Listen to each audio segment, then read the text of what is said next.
Assalamualaikum warahmatullahi wabarakatuh. A'udzubillah, bismillah, alhamdulillah, wassalatu wassalamu ala rasulillah Sayyidina wa maulana Muhammad ibn Abdillah wa ala alihi wa sahbihi wa mawalah. Amma ba'du.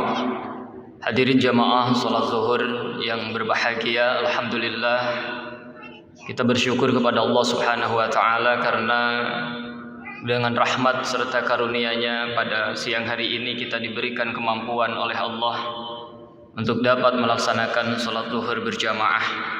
Semoga ibadah salat zuhur yang kita laksanakan pada siang hari ini diterima oleh Allah Subhanahu wa taala dan menjadi wasilah kelak di yaumil akhir kita semua mendapatkan rahmat, mendapat ridha, mendapat ampunan dan syurganya Allah Subhanahu wa taala. Hadirin jamaah rahimakumullah, tidak terasa hari ini kita sudah memasuki hari ke-13 Ramadan. Artinya kita sudah melewati 12 hari kita berpuasa. Tentunya kita semua berharap semoga puasa yang telah kita laksanakan menjadi puasa yang berkualitas, bukan hanya sebatas puasa yang formalitas. Puasa yang berkualitas itu puasa yang bagaimana? Imam Al-Ghazali dalam kitab Ihya Ulumuddin-nya menyatakan bahwa wa amma shaumul khusus fahuwa kaffus sam'i wal basari wal lisani wal yadi wal rijli wasairil jawarihi anil athami. Bahwa puasa yang berkualitas adalah puasa yang mampu mengendalikan telinganya atau mengendalikan pendengarannya, mengendalikan penglihatannya, mengendalikan lisannya, mengendalikan kakinya, tangan dan seluruh anggota tubuhnya anil asami, dari segala perbuatan dosa. Jadi hadirin jamaah rahimakumullah, puasa yang berkualitas bukanlah puasa yang hanya sekedar tidak makan dan tidak minum. Puasa yang berkualitas bukan hanya sekedar puasa yang hanya menahan lapar dan haus saja, tapi bagaimana ia mampu mengendalikan seluruh anggota tubuhnya anil asam, dari segala perbuatan-perbuatan dosa. Nah, inilah hadirin jamaah rahimakumullah yang perlu menjadi renungan untuk kita semua.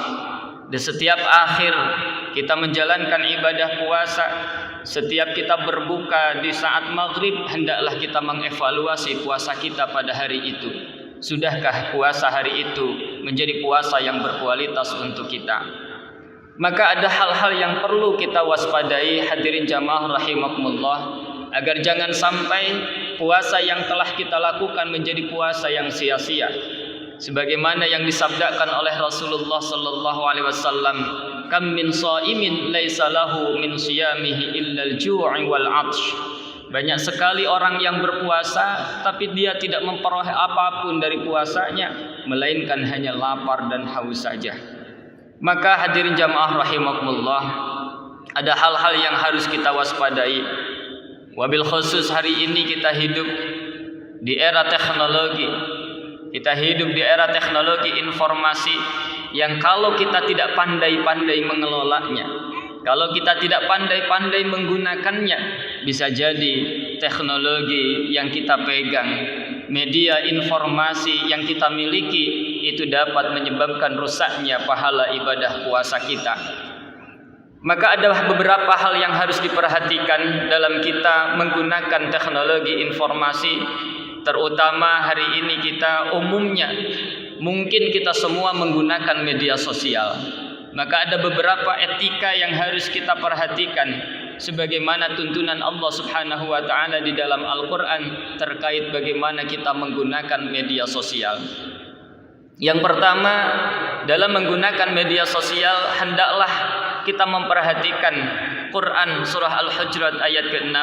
Allah Subhanahu wa taala berfirman, ya ayyuhalladzina amanu in ja'akum fasiqun binaba'in fatabayyanu an tusibu qauman bijahalatin fatusbihu ala ma fa'altum nadimin.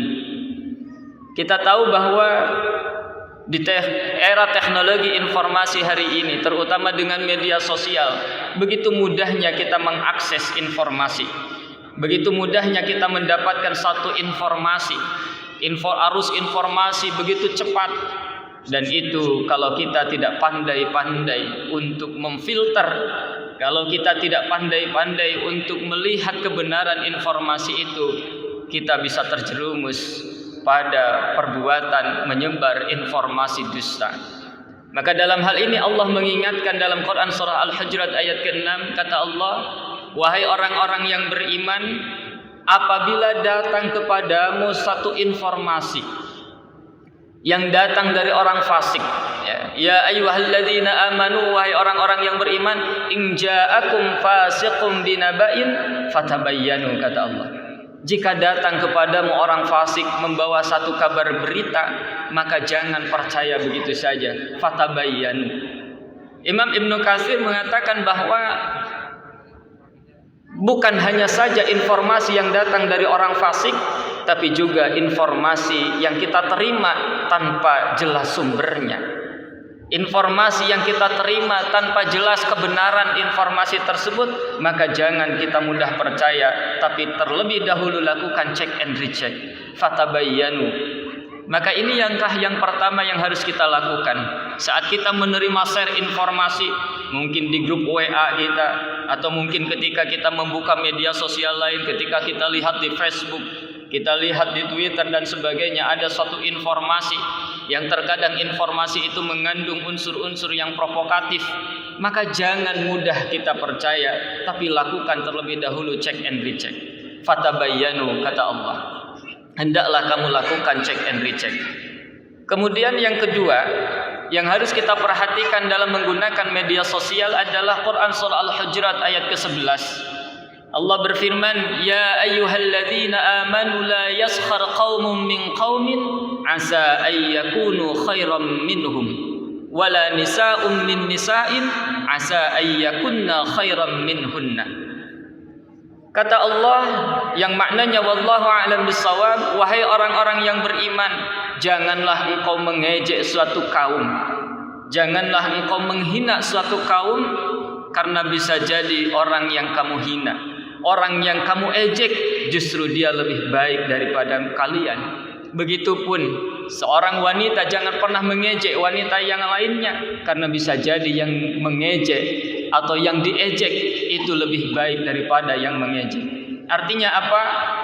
Maka jangan sampai kita gunakan media sosial untuk menebar kebencian. Jangan sampai kita gunakan media sosial untuk menyampaikan caci maki kepada orang lain. Jangan sampai di media sosial kita saling menghina, kita saling mengejek, kita saling merendahkan. Jangan juga kemudian di media sosial kita saling menjuluki orang lain atau satu kelompok dengan julukan-julukan yang buruk. Sebagaimana Allah pun nyatakan di dalam ayat ini, wala tanabazu bil alqab. Jangan kamu panggil orang lain dengan julukan-julukan yang buruk. Kemudian berikutnya yang ketiga yang harus kita perhatikan dalam menggunakan media sosial adalah ayat berikutnya dalam Quran surah Al-Hujurat, yakni ayat ke-12. Di dalam ayat ke-12 Allah mengatakan, ya ayyuhalladzina amanu jtanibu katsiran minadh-dhanni. Maknanya wallahu a'lam bissawab, wahai orang-orang yang beriman, jauhilah olehmu banyak berprasangka. Inna ba'dadh-dhanni ismun, karena sebagian dari prasangka itu adalah dosa. Wala tajassasu wala yaghtab ba'dukum ba'dha. Dalam bermedia sosial maka hindarilah sikap prasangka buruk terhadap orang lain. Dalam kita menggunakan media sosial, jangan pernah kita sengaja mencari-cari keburukan orang lain. Dan jangan juga jadikan media sosial sebagai media untuk kita menyebarkan keburukan orang lain. Maka hadirin jamaah rahimakumullah, kalau dulu orang berghibah itu harus berkumpul dulu baru bisa berghibah, hati-hati hari ini orang dengan tempat yang berbeda dia bisa berghibah, yakni ghibah online, mungkin di WA group atau di tempat-tempat lainnya. Maka hati-hati, jangan sampai kemudian media sosial yang kita gunakan hari ini justru akan merusak dan menggugurkan ibadah-ibadah yang kita lakukan, termasuk diantaranya adalah ibadah puasa. Dan kemudian yang terakhir, bahwa yang harus kita perhatikan dalam kita menggunakan media sosial adalah Quran surah Al-Hujurat ayat ke-13, ya ayyuhan nasu inna khalaqnakum min dzakari wa unsa wa ja'alnakum syu'uban wa qabaila lita'arafu inna akramakum indallahi atqakum. Bahwa Allah Subhanahu wa taala menciptakan kita berbeda, itulah satu realitas yang harus kita sadari dan harus kita syukuri. Maknanya apa? Maka jangan sampai kemudian di media sosial kita menyebar kebencian kepada kelompok lain yang berbeda dengan kita. Jangan sampai di media sosial kita gunakan justru untuk menyebar kebencian kepada pihak lain yang berbeda dengan kita. Kenapa?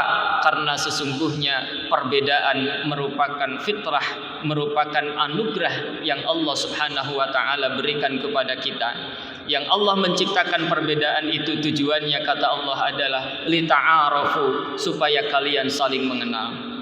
Lalu di ayat ini Allah menegaskan kepada kita, inna akramakum indallahi atqakum, bahwa orang yang paling mulia di sisi Allah Subhanahu wa taala adalah orang yang paling bertakwa. Hadirin jamaah rahimakumullah, itulah yang dapat saya sampaikan. Kurang lebihnya mohon maaf. Hadanallahu wa iyyakum ajmain. Wallahul muwaffiq ila aqwamit thariq. Wassalamu alaikum warahmatullahi wabarakatuh.